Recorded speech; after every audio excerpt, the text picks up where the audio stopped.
So we live because we must. But this idea that we've been building is that life happens in this moment, and that this moment is eternal. It has no beginning and no end. We like to break it up into little pieces because that really helps us think about the way our mind works, because our mind does that. Our mind takes snapshots of this one moment and stores those snapshots and sees the difference between the frames, just like a movie, and it creates the narrative, just like it does when it goes to the movie, that explains the continuity of the moment, that links all of the moments together that it's taken snapshots of, and tries to create a narrative, a past, a present, and a future. But as we know from many other passages, the past is simply a concept, has no existence or reality, and the future is just a projection and also conceptual and has no reality. And so that is how the ego forms the cage for us, by creating these two concepts that hem us in, placing all of our attachments in our concept of the past and placing all of our desires in the concepts of the future, busying us by jumping back and forth between those things, jumping over the only real thing, which is this moment. And so the practice of quieting the mind is to let all of that become obvious to you, because while you're jumping and caught up, it's not obvious at all. As a matter of fact, you can't hardly believe that it's real. So the questioner makes the statement, we live because we must. And Maharaj says, we live because we crave sensory experience, right? Because we believe there's something in the senses that's going to make us perfect. We see that in the story of the Garden of Eden, right? Eve goes out through the senses to define herself. And in that, she sees the fruit as beautiful, right? And then she sees that it might be good for food. And then she thinks that it might give her wisdom. That's how we get caught up in the cycle of the senses. They catch us with something beautiful. And if we left it at that and said, oh, look, the beauty of the divine or the beauty of being, we could just keep going. But we get tantalized. Oh, look, that might taste good. I might like to have that. Right. And then, oh, it's going to give me wisdom. I'm going to learn. It's going to add to me. It's going to fulfill something in me. It's going to teach me something. And so we reach out, we grab, and we take. And in that cycle of thinking that there's something outside of ourself that we need or want to have, we step onto the stationary bicycle called Maya. And round and round and round we pedal. So the questioner says, well, a thing so universal cannot be wrong, right? Well, if everybody's doing it, most definitely it has to be a good idea. That's just the way it is. Maharaj, well, not wrong, of course. In its own place and its own time, nothing is wrong. And that's a very important statement, because you find that this is key to how we get onto the wrong path. Everybody thinks their own watch is right, Thakur says. And it's because of this notion that in our place and in our time, our mind will justify everything. A thief who's stealing a television to feed his family has dealt with that. You don't do something until you reach the point where you think it's justified in yourself. So it's always a manner of thinking. And that's why you can use that notion there to arrive at that very difficult teaching that Vivekananda says, that there's only one motivating force in the universe, and that is love. And you're like, oh my God, look at all the heinous things that love expresses as. And it's true. When you press love through the refracting lens of egoism, it serves a singular body and a single mind. And so those people who are not that singular body and that singular mind might suffer from that expression of love. So that's how it gets there. So yes, everything is right in its time and in its place. And that's a good thing to remember when you are discerning, doing inward discerning. It's like, remember to stay out of comparative thinking when you're doing discernment. Really use the tools Ramakrishna says. Is something changing or unchanging? If it's changing, it's not real. Don't pay attention to it. It's the unchanging alone that we're looking for within. And so that's the primary way of discernment, right? But everything should be questioned. This is why, I encourage you to do these little experiments, just to sit there and move your finger and think about it. Like, how are you doing that? How is that possible? How does that happen? And go inside and see if you can figure out that process. Why? Because we have to know the inner world. The inner world is where the gems are revealed, where the real truths come to light, because everything bottlenecks here. If we go out through the senses, like we said yesterday, if you go out through the senses, the answers to your question simply breed more questions. And it just proliferates. Things spike and spike and split very fractally. And this brings us internal, because here is where the fractal is written. This is where the algorithm for the fractal of the senses is written. So we can see the reality going inward, because all the senses, all experiences, and being, and our intellect all meet here at this point. So in its own place and time, nothing is wrong. But when you are concerned with truth, and here he gets into this beautiful teaching, but when you are concerned with truth, with reality, you must question everything, your very life. By asserting the necessity of sensory and intellectual experience, you narrow down your inquiry to a search for comfort. Right? This is a dangerous thing. We have to make sure that it's truth that we're looking for and not comfort. Right? Because comfort is a big draw.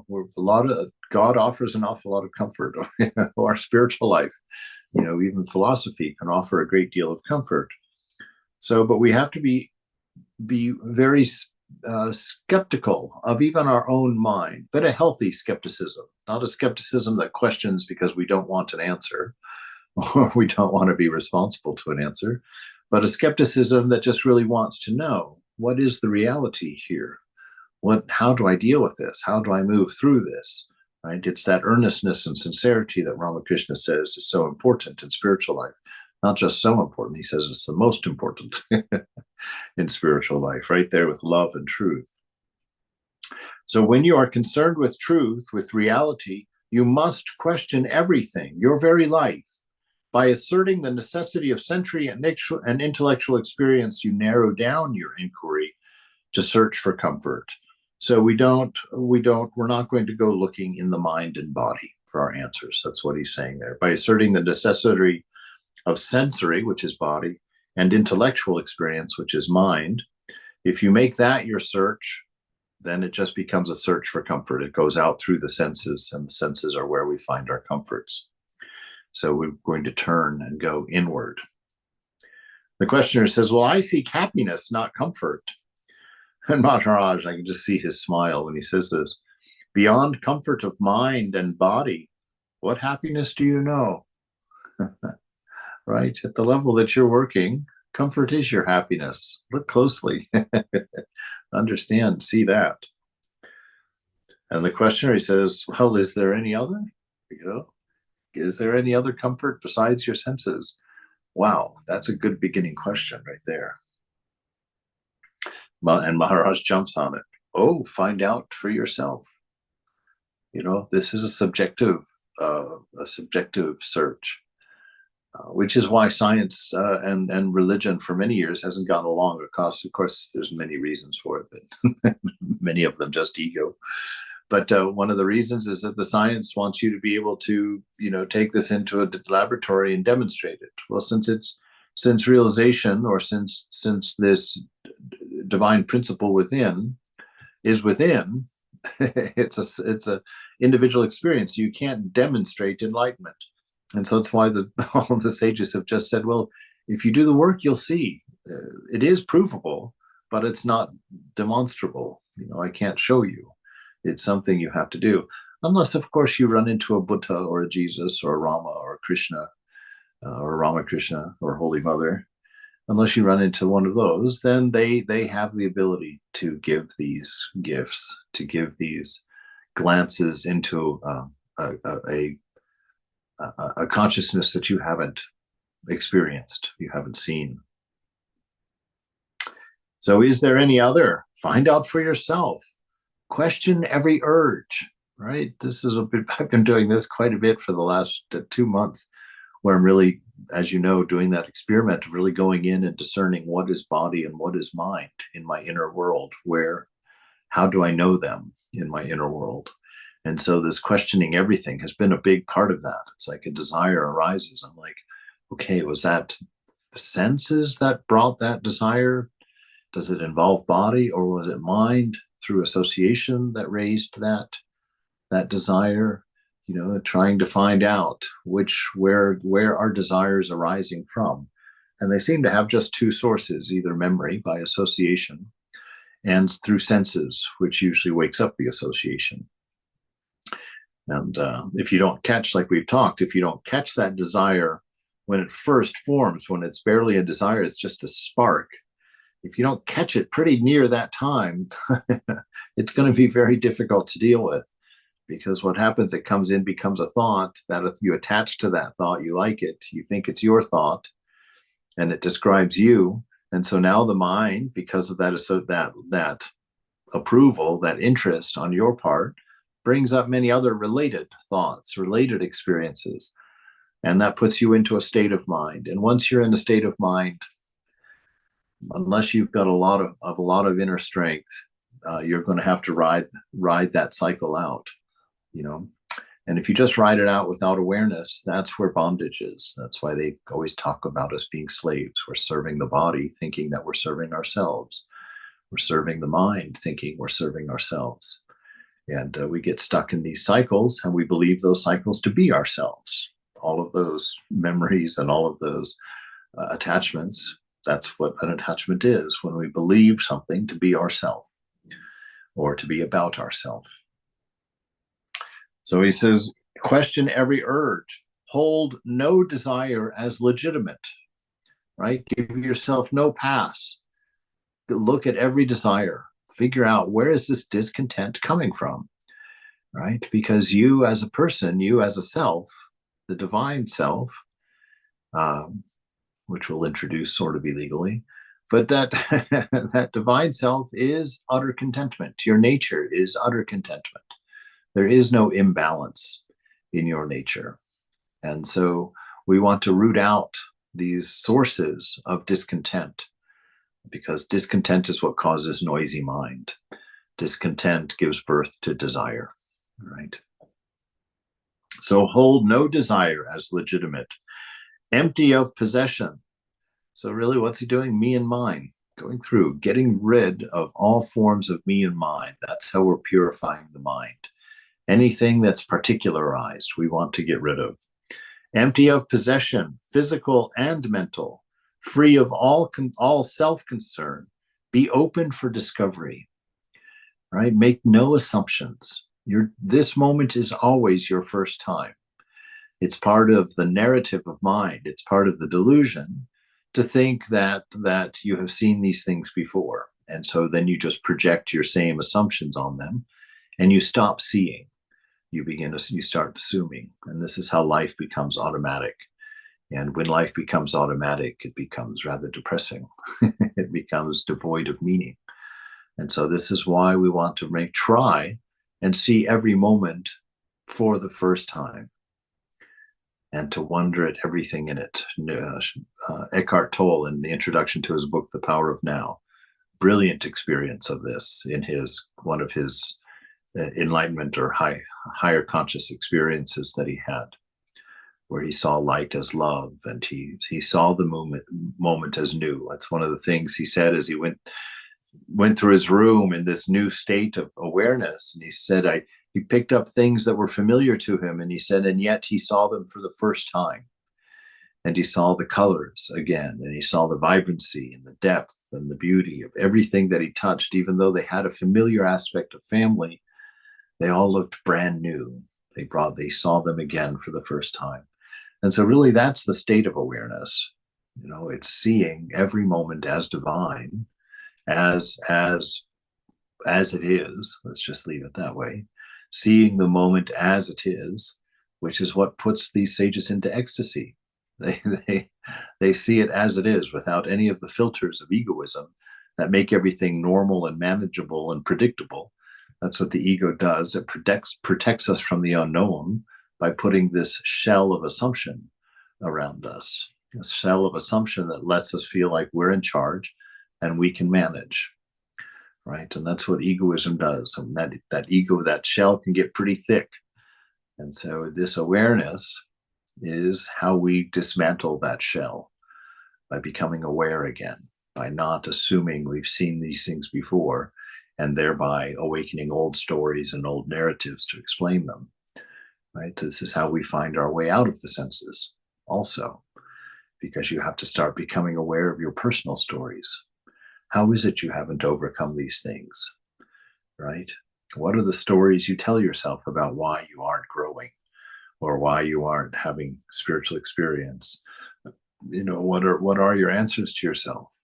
What are your explanations? And go in there and start pulling them apart. Make sure that you're not giving yourself some comfortable stories, some familiar stories, to let you fall asleep gently while you're trying to be awake. So this is what he's talking. Hold nothing, no desire is legitimate. Go in there, empty yourself of anything me and mine, anything that you're interested in. Pull back and look at it. What's drawing my interest? What is my interest? Because your interest is Satchitananda, right? That's the only thing that your self is interested in. And so it's seeing Satchitananda somewhere in the sparkle of that object. So when you feel an attraction or an interest in something, pull back for a moment and look for where Satchitananda is in that thing, right? And understand that's what you're going for. You're not going for the object. You're not going for the sparkle of Satchitananda. You want the thing itself. But you have to make sure you catch it before you're already out there, before you're already engaged in the senses. So be open for discovery. That's where I talk about, in a good meditation, everything about you becomes a satellite dish. The mind, all of your senses, your hearing, your seeing, your thoughts, everything becomes a listener, right? And in that, you're trying to listen to the silence, because the silence is pregnant with light, pregnant with being, pregnant with wisdom, right? It's just not reflecting off of an ego.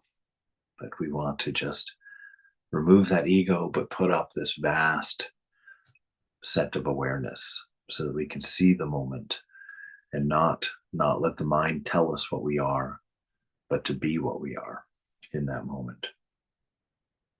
The questioner. It is a part of Indian spiritual tradition that mere living in the proximity of a saint or sage is conducive to liberation and no other means are needed. Why don't you organize an ashram so that people could live near you?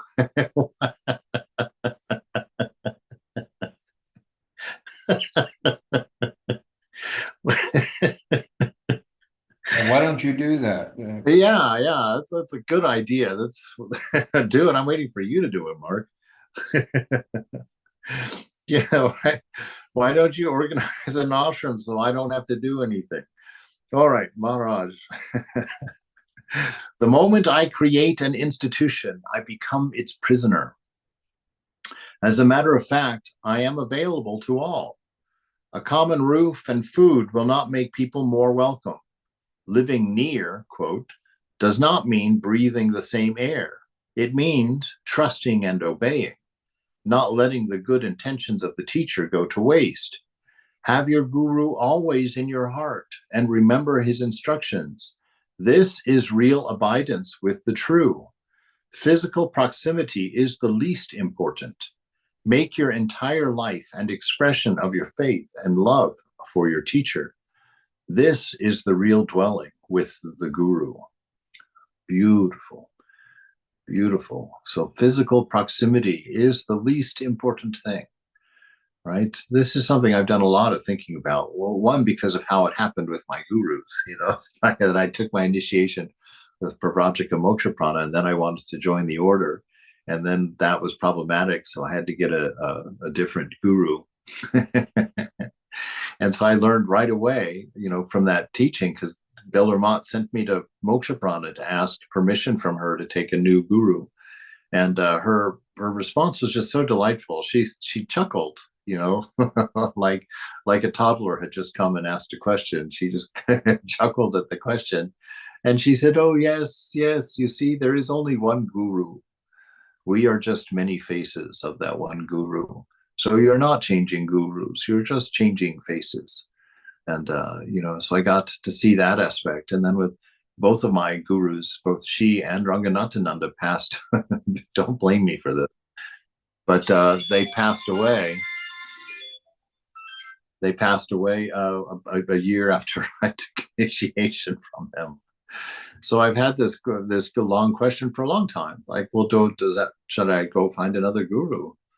And Prabhutananda's idea was, no, guru has moved inside now. Guru has moved inside. And so this is why we get rid of me and mine. This is why we're interested in pure mind, because then we can hear the teacher. You see, like Ramana Maharshi, the inner teacher teaches in silence, right? It's in the beginning, it comes through thought.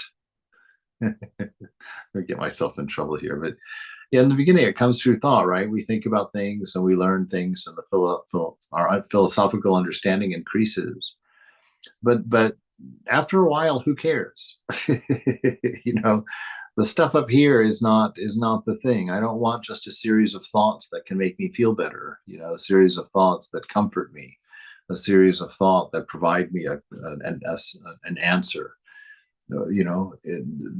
Ultimately, that whole creation of religion, philosophy, doctrine, dogma, at some point it has to collapse in the mind and fall into the heart of principle, where we get rid of rules, get rid of specifics, and we start living by our principle, our triad principle, a principle of love, a pure love, a love that has no selfishness in it, the principle of wisdom, a pure wisdom that's infinite, not referential, that's spontaneously available to us in the moment. We want to live with that inner being, that peace that passes understanding, right? And so these are the fruit of the investigation, not knowing things. When scriptures talk about knowing, they are not talking about related thoughts. They're not talking about the relational web that you've conceived in mind. They're talking about a knowledge, a grokking. The way I like to explain it is this movement, right? You can do that. Then tell me how you're doing it. You can't begin to tell me how you're doing that. There's a huge amount of physics and biology and chemistry involved in that simple movement. And you do it without any knowledge. That's spiritual knowledge. That's knowledge that the scriptures are talking about. It's the wisdom of being. It's not a referred thing where you have to line up a series of thoughts in order to come to a conclusion. It's not bound by time, space, causation, right? It's not knowledge of the mind that has to fall into those triads, time, space, causation, subject, object, verb, right? The mind puts that on everything. We're trying to go beyond that. We're trying to get into that silence, that space behind mind, the ocean beneath the waves. That's where we're trying to sit. That's the heart, or the shrine, as we call it. That's the absolute unchanging. As such, that's where it resides in us. The changing world, the power of the mother, if you want to call it Shakti, from some of the other paths, that's all an active mind. Mind with me and mine in it is Shakti, right? It's active mind, pure mind. The mind of absolute silence is Brahman, the absolute unchanging. And so he wants them to organize an ashram. He says, the moment I do that, I become its prisoner. Anytime you create, you have karma. You become bound to that action, because you view it as your action and you view the fruits as your creation. As a matter of fact, I'm already available to all. I'm here. Everybody's living in the world, right? Common roof and food will not make people more welcome. Living near does not mean breathing the same air. It means trusting and obeying, not letting the good intentions of the teacher go to waste. This is something that always drove me a little bit nuts. Respecting your teacher doesn't mean going and putting your face on the floor as many times as possible to see them. It means staying in touch with them. It means obeying what they teach you. It means being interested in their teachings. It means seeking them out to get their deeper teachings. It means you show respect by valuing the teachings they give you, by doing them, right? I don't care how many flowers you give to your guru or how many Guru Purnima presents you manage to wagon over to them. Who cares that you go and place a flower, 4 times a year at a special puja? That doesn't show respect to a teacher. That has nothing to do with it. You respect your guru by doing what they say, by valuing what they're teaching you, by seeking out their teachings and putting them into practice. This is how we love our gurus. This is how we respect our gurus. And it's through that respect of them and that doing and that obedience to them that we eliminate or at least thin our ego shell. Because our gurus, that's the reason that the universe gives us a guru, is so you have something outside of your ego sphere teaching you. Otherwise, you're just a student of egoism without a teacher. You're just a student. Oh, I like that. Oh, I like that. So now you have a religion of I like that. And who knows where that's going to go? Who knows? All right. So physical proximity is the least important. Make your entire life an expression of your faith and love for your teacher. There you go. Do that. And then that will purify mind, get you to a level of stillness within, to where the guru itself gives you answers. And answers very rarely come in the form of thought. They come in that form of suddenly remembering something you've always known. That's how spiritual knowledge feels inside. It's like remembering something that you forgot you've always known. It feels very familiar. It feels very comforting. Its truth is self-evident. And it's like, right?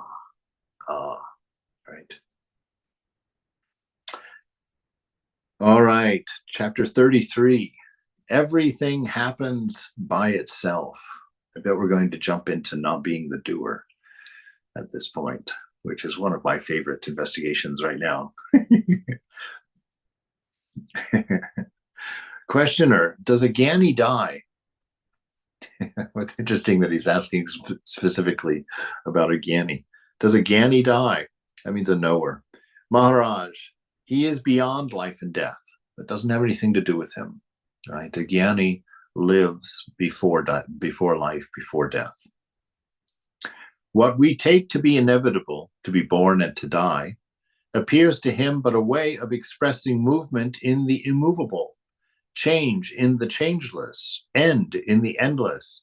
To the Gany, it is obvious that nothing is born and nothing dies. Nothing lasts and nothing changes. All is as it is, timelessly. Okay.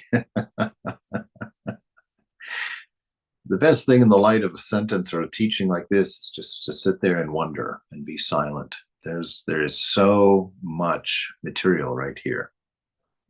This beyond life and death, we are with this body mind that we've identified with in the dream that we're in is made of the same dream material that everything else in the dream is made of. So it's not particular to us.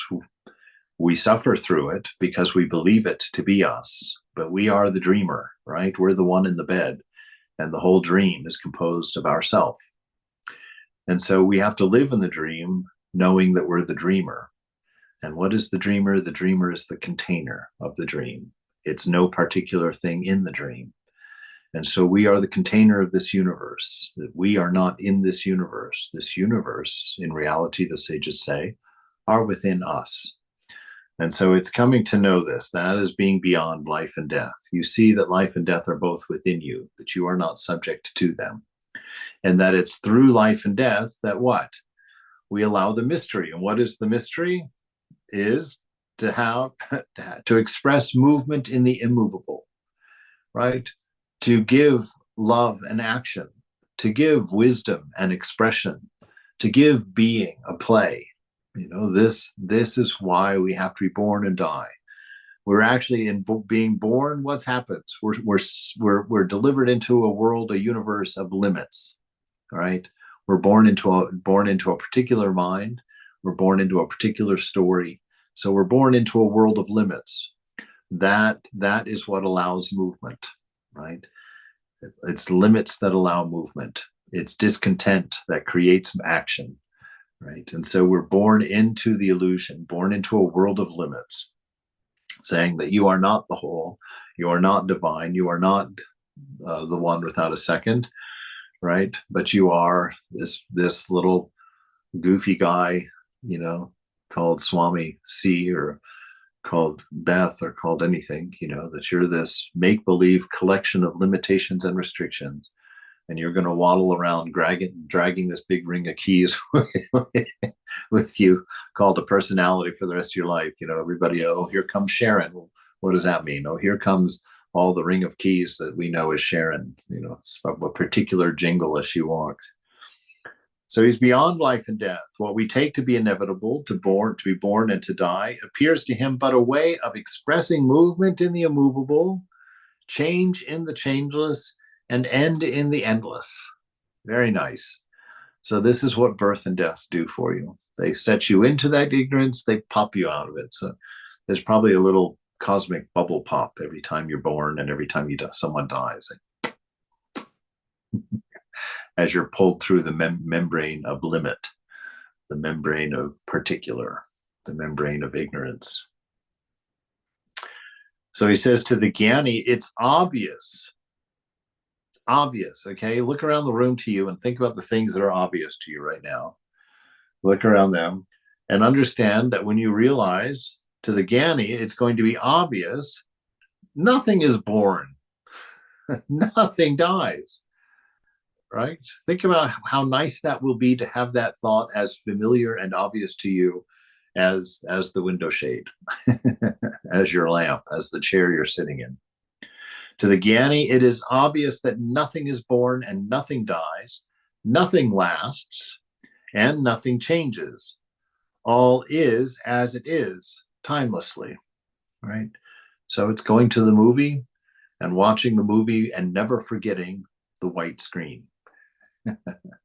That's the trick. That's how you know that you are in a movie and that it's not real. You stay aware of the white screen. So you stay aware in this life. As you live this life, our practice is to stay aware of the white screen, which is what? The shrine of the heart.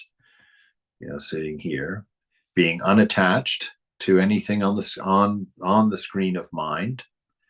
We become aware of the white light playing on the screen. We become aware that mind is the screen, and that white light is consciousness, awareness, right? Awareness with objects is consciousness. So if we're watching things on the screen of the mind, we understand we're using the light of consciousness to view Shakti, to view God reflected by mind, to review the one without a second as it reflects in an individual mind. And all this is done timelessly. That's why we focus so much on the watcher, the observer, the witness in there, because the witness is sitting in eternity. The witness is sitting. Oh, this is absurd to describe it that way, but the witness is sitting on this little tiny stool of eternity and watching. What's he watching? He's watching time flow through himself. He's watching life flow through herself. She's watching experience flow through herself. And she's seeing this from an infinite vantage point, and a vantage point outside of time, outside of change, outside of causation, knowing that nothing that changes can affect it at all, because they are not real. Questioner, will you say that the Gany is beyond? Beyond what? Beyond knowledge? Maharaj, knowledge has its rising and its setting. Consciousness comes into being and goes out of being. It is a matter of daily occurrence and observation. We all know that sometimes we are conscious and sometimes not. When we are not conscious, it appears to us as darkness or a blank. But a Gany is aware of himself as neither conscious nor unconscious, but purely aware, a witness to the three states of mind and their contents. And so he's pure awareness. He's not defining objects in the space. Objects come through senses. Objects come through limitation, come through restriction. We're going to the internal world where there are no boundaries. There are no lines of demarcation. And so when he goes there, he sees all of things as just from a point of pure awareness. We know pure awareness means that he doesn't particularize. There's no me or mine. So nothing that he sees in the window of mind has anything to do with him or her, that. He just is observing. No interest, no analysis, no questioning, just simply observing in an eternal knowing, an eternal being, where nothing is discontent, nothing is sought, nothing is needed, nothing is missing. Purely bliss, purely being. So this is the Gany, and it's as obvious to him as the chair you're sitting in. When does this witnessing begin?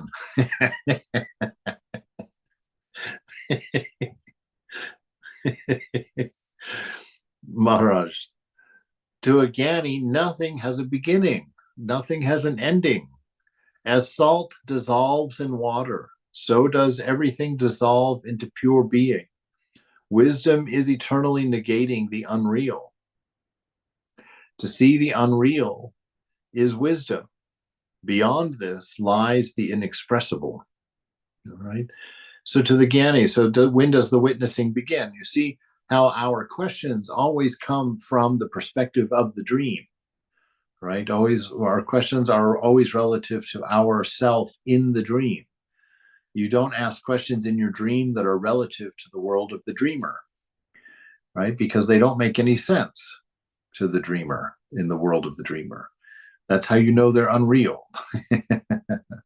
That's how we know that they're not an actual thing.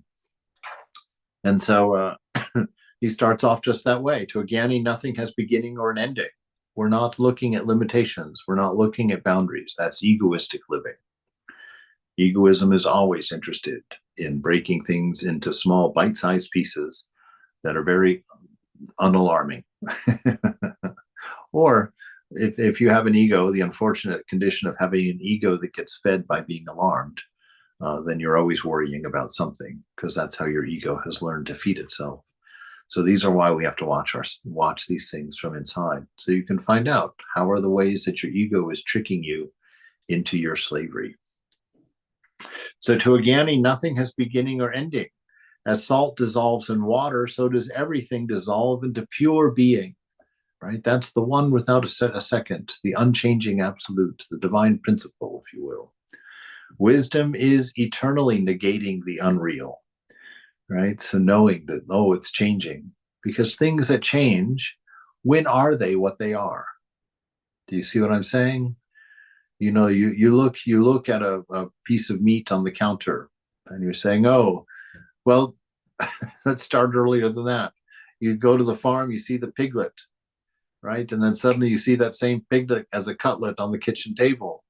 And then you slice that and you cook that. And then it's this meal sitting on your table. Well, then you eat it. Then it's you walking around. At what point is that thing what it is? Was it a piglet? Was it meat? Was it a dinner? Is it me? What is it? That's the ultimate spiritual question. What is something when it is, right? Right now, this body, very animated, doing all kinds of interesting things as it goes through time. But when is it what it is? If I was my 6-month-old self propped up in this chair here, how many of you would have stuck into the class this long? Right? And yet you would still call that person me, right? And all this 60 years later, that baby's not so comfortable in a diaper, and he's sitting here, and what are you coming to see? What is it that is here? And when is it what it is? This is the thing. And so that's how we live our life. And it's a courageous way of living because most of the time you have no idea. That's why we create an ego, a buffer zone of safety, of assumption, of habit, so that we can find comfort in the uncomfortable. But spiritual life is about breaking that down, saying, no, if I can't know what something is in the moment, that's a problem I need to solve. When is butter butter? When is water water? When is a cow a cow? And if the answer to all of that is never, then what are they? Right? That's this moment that we're in right now is always changing. When does the future become the past if we listen to the mind? At what point is the present the present? And you would see that mathematically it's impossible. The future becomes past immediately. How can there be a slice in there where future becomes present? Because nothing becomes present, right? The present simply is. It's the I am. So this is why we walk around asking questions, so that we can go crazy and be and be unhinged spiritual folks that just drool in love and devotion all the time. Anyway, that's not too far from the truth. So wisdom is eternally negating the unreal. It's breaking it apart by asking questions and looking at it and trying to see as it is. To the unreal, to see the unreal, to see the unreal is wisdom, right? Not to be subject to the unreal, but to see, to be the observer, to be separate or apart from the unreal is wisdom. Beyond this lies the inexpressible. Right? So what's behind the witness can't be trapped in a word because it doesn't obey the rules of language, right? It's not because God is mysterious that we don't talk about him or her or that, but God cannot be trapped in language. There's no subject, object, verb, right? There's one without a second. You don't have a triad. You don't have past, present, and future, time, space, causation. All these triads that the mind require for something to exist in the material world, right? Anything that doesn't have that triad, the mind simply can't conceive of. So it doesn't exist in our world, even if it exists. We have no awareness of it because the mind cannot conceive of it because it does not obey any of the triads. And so this is what we're trying to get behind, right? The questioner, there is in me the conviction I am the body. Granted, I am talking from unwisdom. But the state of feeling oneself the body mind, the mind body, or even pure mind, when did it begin? Now, mind you, the answer to his previous question is nothing has a beginning and nothing has an end. And so his very next question is me, when did it begin? You need one of those big styrofoam or foam hands that they wear at the ball games. Gurus should have one of those so they could just give a whap with that big hand. Are you not listening at all? It was one of my favorite things at the beginning of Vedanta, because literally one of the first things you learn is that you're never born and you've never died. And then the first question of every Vedantic student is, what happens when I die? You know? Well, this is what Mother of the Divine has to work with. What can we do? All right. So when did this begin? Maharaj, you cannot speak of a beginning of consciousness. The very ideas of beginning and time are within consciousness. To talk meaningfully of the beginning of anything, you must step out of it. And the moment you step out, you realize that there is no such thing and never was. There is only reality, in which no thing has any being on its own. Like waves are inseparable from the ocean, so is all existence rooted in being. Right?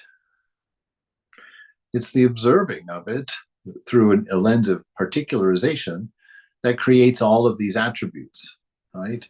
If you wanted to take a wave home from as a souvenir from your vacation, what are you going to end up with? You're going to end up with what is, not with what you thought it was. Right? That's actually going to turn into a good example, that you want to take a wave home as your souvenir. When you take that wave home, what do you actually get? You don't get the wave. Do you get the ocean? No, you get water. You get what the ocean and the wave is, right? And so in like manner, when we leave this world, what are we going to take with us? Only that which is. And it's not going to look like a wave, and it's not going to look like the ocean, but it will be what has composed both of them, right, for us. The very ideas of beginning and time are within consciousness. To talk meaningfully of the beginning of anything, you must step out of it. And the moment you step out, you realize there was no such thing and never was. There is only reality, in which no thing has any being on its own. And this interesting idea to step out, to understand a thing, you have to step out of it. That's what we're trying to do in becoming the witness, or in realizing witnessing, because that's all we've ever done has been the witness. Any thought that we are the doer is delusion. So, but this stepping out means to step out of a thing. So step out of noisy mind, action mind, observe it. You realize that there's no such thing and never was. You realize the dream was a dream. That six-headed goldfish that had jumped out of your toilet to eat you with your toothbrush was unreal in the dream. You're no longer going to run from it when you wake up, right? You know it's nature. You stepped out and you saw it never existed, and you've moved on. And so in our meditation, we become an observer of the dream, a witness to this world of change. And in a short time, we realize that it's impossible. It can't be. You can't have the changing and the unchanging simultaneously. You know it to be unreal. You see it. And when you become aware of your inner workings, the inner mind, the inner body, and you see where these thoughts arise, you see the creation of a universe. You see it and you understand this universe is composed of thought alone. There is nothing material. It is thought alone. There is only reality in which no thing has any being of its own, right? You can't take anything out of a dream because it is not composed of anything of itself. It requires the entire dream to exist, right? So even if you did like that six-headed goldfish and you wanted it in your goldfish bowl in your waking room, you can grab that goldfish and wake up. Need I tell you it's not going to be there? But this has very important implications. This is why we are in ultimate truth, one without a second. We cannot, I as a body mind, I as Swami C, cannot be taken out of Maya. I can't be taken out because I require the whole dream to exist as this, right? So this is the thing. When I get taken out of Maya, again, it's going to go through your fingers. When you take that wave home, right? If you try and grab Swami C out of the dream, when you get home and open it, you're not going to have the wave or the ocean. You're just going to have some water, right? You're just going to have some love, some wisdom, and some isness. That's all you'll have in your little jar, and then you can put a label on it, Swami C. But this is the interesting thing. There is no you without Maya. There is no you, without delusion, without the idea of separateness from God. There is no you.